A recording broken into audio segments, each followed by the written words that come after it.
get Go. the final product, the delicious Italian pizza. Eric's gonna try it now. What do you think, Eric? And he's been to Naples recently. And I don't lie. So he knows.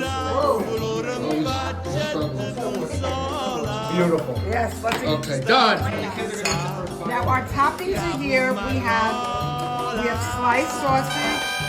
We're gonna use the Italian mozzarella, but we got some of the shredded mozzarella. Oh, We have perfect. some fried eggplant and pepperoni and some hot cherry peppers. We like them hot in this family. Okay. Mr. How do you make the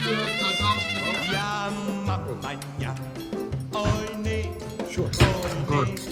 This is two large cans of Italian peeled tomatoes.